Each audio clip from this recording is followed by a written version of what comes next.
KMFM. You were discovered through YouTube. How did that happen? Because obviously you've got like millions of people on YouTube just like doing their own thing, Right, so it right. must be almost impossible to break through. Sure. But you did it. What was the story there? I kind of started putting covers and originals up when I was 12. The same year I learned to play guitar, and I was just putting my favourite songs up and just playing covers of them, and it was fairly just innocent and honest, and I continued to do that. And then when I was 15, I did a cover of there's someone called John Mayer who's quite big in the US, and my now manager, who lived in California, he found this cover, and he loved what he saw, and he looked at the other videos and reached out to me.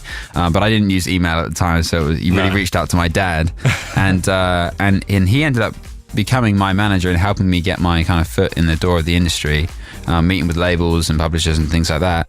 And then whilst I was out in the States, Shawn Mendes had also been watching my YouTube kind of videos, and he reached out, and then I met with him. I played for him, I played for his label, I ended up signing with that label. So that's kind of how YouTube helped me. Because it's mad, because Shawn Mendes is massive Yes. at the moment, Yeah. all around the world. You were just on tour with him, weren't you? Indeed. So where did you go?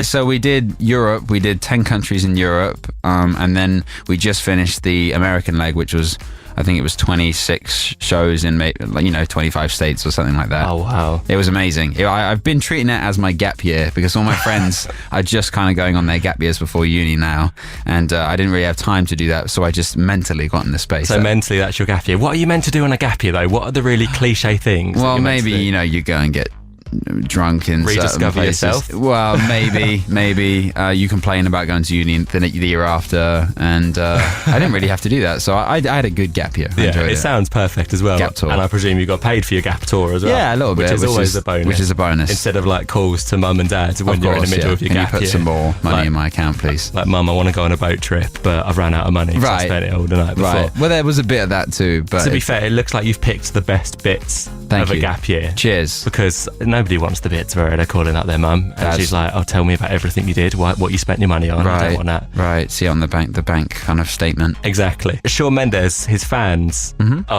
that was similar to you, wasn't it? Where it was all built up quite a lot on social media. Yeah. So Shawn kind of got discovered on Vine, and for me it was YouTube, and his fans, just in terms of shows, were perfect for me, because they get to the show very early, they do their homework, and it means that by the time I go on, the place is nearly full, and they already know a bunch of my songs. So it's really all I could ask for as the support act of the tour, is to have fans like that. What's the maddest thing that happened on tour? Because on a world tour, something mad must The have maddest happened. thing. Obviously radio friendly. Yes, yeah. Because of it was course. your gap year, so we can understand that some things aren't meant for It was radio. my gap tour. There wasn't a ton of crazy things, just because we didn't get a ton of off days. I mean, it was literally like you play the show, you get on a bus, you wake up the next day and play another show in a different place. And that was very cool to me. Just staying on a tour bus was probably mad to me, because that had been a dream of mine for 8 years. What was it like? Because nobody normally ever gets to see the inside of a tour bus. That's true. Well, I kind of started on a different bus to Shawn, on like a smaller bus to Shawn with a smaller crew on it, and you have your bunk, and surprisingly, it's very comfortable. Like, you're kind of in a coffin. You're all in these little coffins with curtains, and I was on the bottom layer. There's like 3 layers of beds. I was on the bottom, which is apparently a bad thing, because I was right next to the rumble of the engine of the bus. So like It's like a like all the time. But I found it very therapeutic and soothing, so I fell asleep to this hum, if you like, of the That's a bit engine. weird, though. It was weird, but there's we every time we stopped at like for petrol, we'd buy 3 more movies that we could watch, and Yeah. I watched a lot of old horror, actually. But it's well expensive DVDs at like service stations. Oh aren't they? no, not in America. Not in America. That you could get 10 CDs for $3 or something at some of these. But the bad CDs though, bad DVDs rather. That's the thing. You go to like a service station in the UK and you get an album that's like 15 years old, and it's still on their chart. At like number 33. Yes, that is so true. And you're like, yeah, I'd happily spend £17 on this album by like an original Craig David album that's somehow still 4th in the world. Yes, no, very different in America. So, and then eventually I moved on to Shawn's bus, just because, we became good friends, and then that was a bigger bus, and there was nicer things on that bus. What's on Shawn Mendes' bus? I mean, there's lots of snacks, cheese strings, Activia yogurt. So I found myself snacking a lot more on that bus. Also, he had kind of, Nintendo DS's, so we played a lot of Mario Kart. So it's got everything. didn't have everything, but it had more. Well, all you need is Mario Kart and cheese strings. Yes, that's a very nice combination. It's a good gap year. Shawn Mendes, Treat You Better on KMFM, taken from his #1 album, Illuminate, his second album, available to download now. You're listening to Glen Scott, and chatting on the hit list tonight is Shawn Mendes' tour buddy, James TW. KMFM. Did you ever have MySpace? I didn't. It was just a bit before my kind of early teenage years, actually. Okay, but did you ever do? I think it did it on Facebook as well. Bebo as well, but I don't think many people use Bebo. I didn't. I never used Bebo. I think I've missed out. It sounds like I've missed out. Well, there were these quizzes that went around where it was called the Playlist Shuffle game. Understood. Which is where you'd have a bunch of situations like this song describes your love's life. You'll play this song on your wedding day. This song will play at your funeral. Okay. All of these. So what you do at the time, it was an iPod. Yes. But you'd plug it in and you'd put these songs on shuffle, and each song title will be related to that situation. Understood. So if it says this song describes your love life, I could play your When You Love Somebody. Okay. And if that would came up be on a shuffle, bad one. That'd be a bad one to describe my love life. Wouldn't it? Yeah. But that's the thing. That's where this game goes one of two ways. It either just doesn't work at all. I see. And it's either like, why doesn't this work? Yes. And it's like nothing ever matches, or it works perfectly, creepily brilliantly. I like it. Can we play? We can play. Okay, so your phone is plugged in. Let's get a test song first. If you just put the first one on shuffle. Yes. Bit of Sam Henshaw, everyone. Okay, so what's the title of this song? Only Wanna Be With You. This is a very romantic song. Okay, so we're going to do the first one. Yes. This song describes your love life. Oh, this is a bad one. So this is actually one of Shawn's songs, and it's about trying to break up with someone. Okay, what's the name of the title? 3 empty words.